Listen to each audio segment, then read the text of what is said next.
Hali gani mwanafamilia wa channel tupendwa hii hapa, kama ndo mara kwa kwanza basi nikusii usisahau kusubscribe, kulike, kushare pamoja na kucomment. Bwana Diamond Platnumz ameacha husia ambao uliowafanya watu wengi waweze kuhuzunishwa na hichi ambacho kilichoweza kumfanya Diamond Platnumz aweze kukiandika kupitia peji zake mbalimbali za Instagram au za mitandao ya kijamii kiujumla, Instagram, TikTok pamoja na Snapchat. Diamond Platnumz aliweza kuandika barua kubwa na akiacha usia kwa watoto wake wote kwa zidi ya mgawanyo wa mali ambao aliweza kuweka.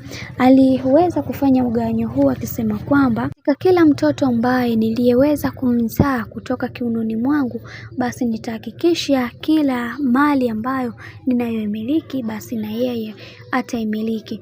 Ninaanza na Nilan. Nilan ni moja kati ya mtoto wangu ambaye amezaliwa na bibi Zari, na Zari ni moja kati ya mwanamke ambaye ni mzuri, pia anatamani kuweza kuona akifika mbali zaidi ya hapo ambapo alipoweza kufika, na anatamani kuweza kuona maisha yake yakibadilika kadri siku zinavyozidi kwenda, na binafsi natamani kuweza kuona kila kitu kinakuwa sawa kwa upande wake. Na leo hii nataka niwaambie kitu kimoja ambacho msichoweza kukijua kutoka kwa bibi Zari. Cha kwanza, Zari ni moja kati ya mwanamke ambaye anatamani kuweza kuona kila siku nikiendelea katika maisha yangu. Hiyo ndio sifa pekee ambayo aliyokuwa nayo bibi Zari. Lakini pia tumeweza kuona bwana mkubwa huyu aliweza kuongelea kuhusiana na bibi Tifa, na Tifa naye akasema kwamba Tifa ni mwanamke au ni binti ambaye mara zote yupo kwenye msimamo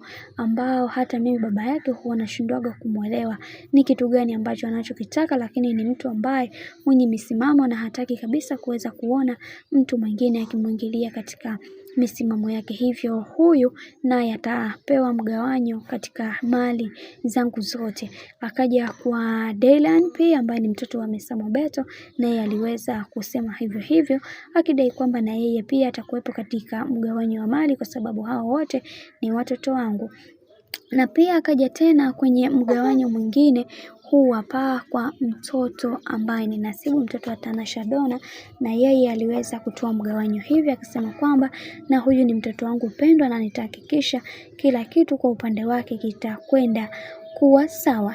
Bwana, huo ndo mgawanyo wenyewe, na amesema kwamba huo mgawanyo wake wote atauleta hapa. It means kwamba kuna mambo mengi ambayo ameweza kuyafanya na atahakikisha kila kitu kinakuwa katika misingi na mikakati iliyo bora ili kuweza kuwafanya watu wengine waweze kuelewa ni namna gani ambavyo anawapenda watoto wake na ni namna gani ambavyo anatamani kuweza kuona kila kitu kwa upande wake kinakwenda kuwa sawa. Bwana, mambo ni mengi sana. Mimi nikusii kama ndo mara kwa kwanza basi usisahau kusubscribe, kulike, kushare pamoja na kucomment, kwani ukifanya hivyo utakuwa umejiweka katika nafasi nzuri ya wewe kuweza kuenjoy na kufurahi pia katika channel tupendwa hii hapa ya Kilo Media, kwani mimi ukitufanya kama kusubscribe utakuwa umejiweka katika nafasi nzuri ya wewe kuweza kuenjoy na kufurahi pia.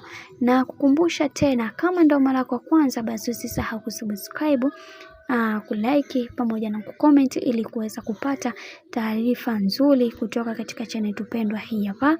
Mimi sina la ziada, wacha nikutakia siku njema na kazi njema. Tukutane next time. Bye bye.